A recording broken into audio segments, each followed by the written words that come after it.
বিশ্ব নবী দিবস উপলক্ষে ধর্মীয় জালসা অনুষ্ঠিত হল কুঠিরামপুরে। বিশ্ব নবী দিবস উপলক্ষে শুক্রবার কুঠিরামপুর অঞ্চলের বিরামপুর বটতলার ফুটবল ময়দানে ধর্মীয় জালসার আয়োজন করা হলো।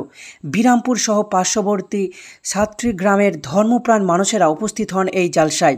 প্রায় 10 থেকে 15,000 মানুষের জন্য আহারের ব্যবস্থা করা হয়েছে এই ধর্মীয় জালসায়।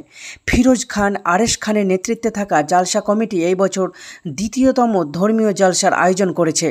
আগামী দিনে আরও বড় ধর্মীয় জলসা করার জন্য মানুষের দোয়া আশীর্বাদ এবং সহযোগিতা প্রার্থনা করেছে জলসা পরিচালন কমিটি। শুক্রবার সন্ধ্যে থেকে রাত্রি পর্যন্ত চলে এই ধর্মীয় জলসা। বহু বক্তারা এদিন জলসায় অংশ নেন। হজরত মোহাম্মদ মুস্তফা সাল্লাল্লাহু আলাইহি সাল্লাম ইনি হচ্ছেন আমাদের ইসলামের গুরু বলে লাই, মানব জাতির আপনার গুরু। ওনার আদর্শ নিয়ে দুনিয়ার মানুষ যেন চলতে পারে সেই উপদেশগুলো আমরা মানুষের কাছে পৌঁছে দেব, সেই উদ্দেশ্যেই জলসার আয়োজন করা।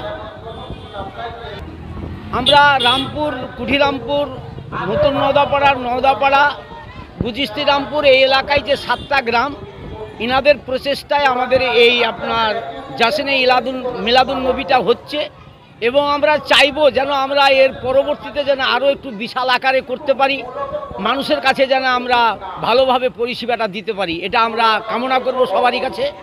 এটাই হচ্ছে আমাদের মেন উদ্দেশ্য, অন্য কিছু এমন না। আপনার নাম? আমার নাম হচ্ছে মৌলানা রেজাউল করিম সাহেবের উপলক্ষে করছি আমরা এর আগে বছর করেছিলাম, এবারে আমাদের দ্বিতীয়তম। আমাদের সবাই মিলে আমরা মিলেমিশে সুন্নি যুবক কমিটি কুঠিরামপুর বটতলা সবাই একসঙ্গে একতা হয়ে আমরা কাজ করছি।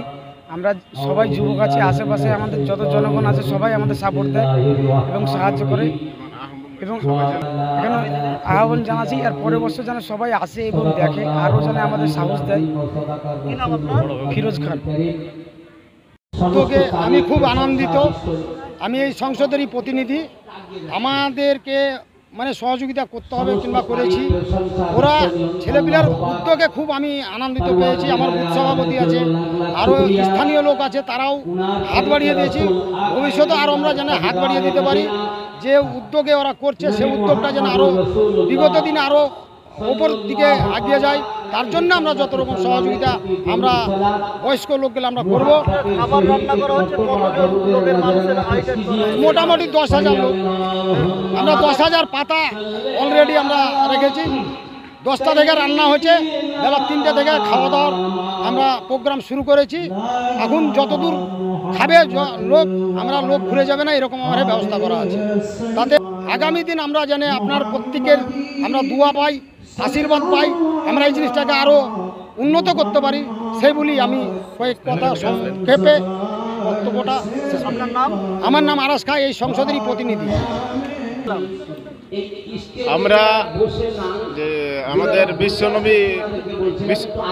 বিশ্বনবী মোহাম্মদ সাল্লাল্লাহু আলাইহি সাল্লামের জন্মদিন উপলক্ষে আমরা গত বছর ন্যায় এবছর আমরা এই জলসার আয়োজন করেছি এবং আমাদের এলাকায় যে 4-5টা গ্রাম আছে সকলেই এটা সহযোগিতা এবং সকলে মিলে একত্রিত হয়ে আমরা এই বিশ্বনবী উপলক্ষে এই জলসার আয়োজন করা হয়েছে। এবং আমাদের এই জলসায় আপনারা বিগত দিনে গত বছরও দেখেছেন এবং এবছরও আপনারা দেখছেন, এখানে প্রায় 10 থেকে 12,000 লোকের খাওয়া দাওয়া এবং জলসা মেহফিলের প্রোগ্রাম। আশা করছি এবছরও আমাদের মেহফিল খুব সুন্দরভাবে পরিষেবা পালন করার আমাদের কমিটি চেষ্টা করছে এবং আমাদের এলাকার মানুষও যথেষ্ট সুন্দরভাবে এখানে মেহফিলে বসে খুব সুন্দরভাবে পরিষেবা ওরা তাই নেয় এবং আশেপাশে জনগণ এবং যত মানুষ আছে তাদের কাছে অনুরোধ, আপনারা আমাদের এই মেহফিলে আমাদের এই বিশ্বনবী দিবস উপলক্ষে যে জলসা করেছি এই জলসায় উপস্থিত হওয়ার জন্য আপনাদের কাছে আহ্বান জানাই।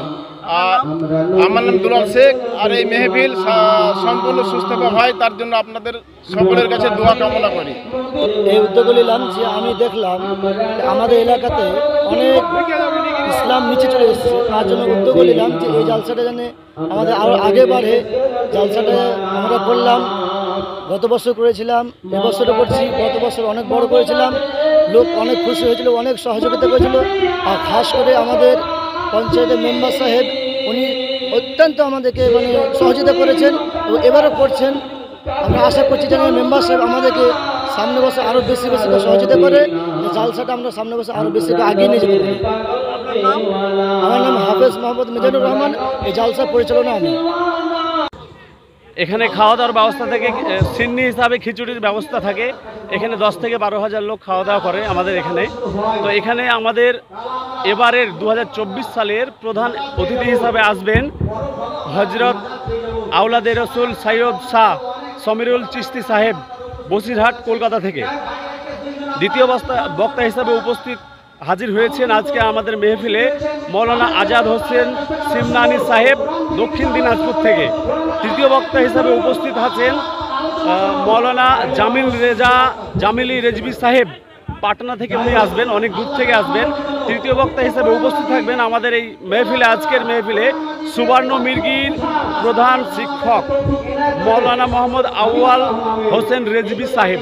এছাড়া আমাদের এলাকাবাসী প্রায় 20 জন মতো বক্তা উপস্থিত আছেন। এ নিয়ে আমাদের একটা সংসার আমরা প্রতি বছরে নেই, এবারও ইনশাল্লাহ কমপ্লিট করতে চলেছি। এটা হচ্ছে আমাদের বক্তব্য। সাধারণ মানুষের উদ্দেশ্যে কি বার্তা দেবেন এই যে এত বড় একটা মাহফিল করা হয়েছে? সাধারণ মানুষ আমাদেরকে অনেকভাবেই সহযোগিতা করে, সময় দিয়ে সহযোগিতা করে, টাকা পয়সা দিয়ে সহযোগিতা করে। তাদের প্রতি আমরা অনেক হ্যাপি, খুশি এবং পরবর্তী বছর আশা করছি এর চাইতে বেশি কিছু আমাদেরকে সহযোগিতা করবে। আমরা এর চাইতে আরও বড় কিছু করতে পারবো, এটা আমাদের আশা। কততম বছর চলছে এবার?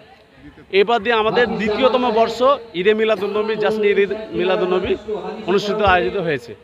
আপনার নাম? আমার নাম আব্দুল লতিফ শেখ, কুঠিরামপুর, বটতলা।